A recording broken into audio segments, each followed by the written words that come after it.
علی علیہ السلام کی خدمت میں ایک شخص آ کر عرض کرنے لگا، یا علی، وہ کون سی عادتیں ہیں جو انسان کے دل اور جسم کو کمزور کرتی ہیں؟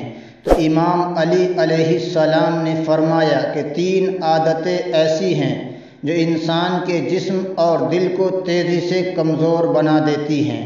پہلی عادت، نیند آنے پر نیند نہ لینا۔ یاد رکھنا، جو انسان نیند آنے کے بعد بھی اپنے آپ کو نیند سے روکتا ہے اور خصوصاً عشاء اور فجر کے بیچ نیند نہیں کرتا تو اس کا دل اور جسم بیماریوں میں مبتلا ہو جاتا ہے۔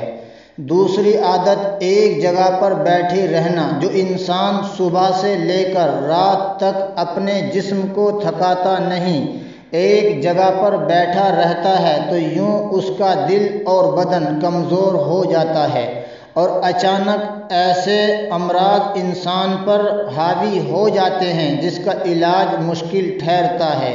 اور تیسری عادت، زیادہ کھانا ہے۔ جو انسان تھوڑی دیر کے بعد کچھ نہ کچھ کھاتا رہتا ہے تو یوں اس کا جسم اور دل دن بدن بے بس ہوتا جاتا ہے اور وقت سے پہلے وہ اپنی صحت کو کھو دیتا ہے۔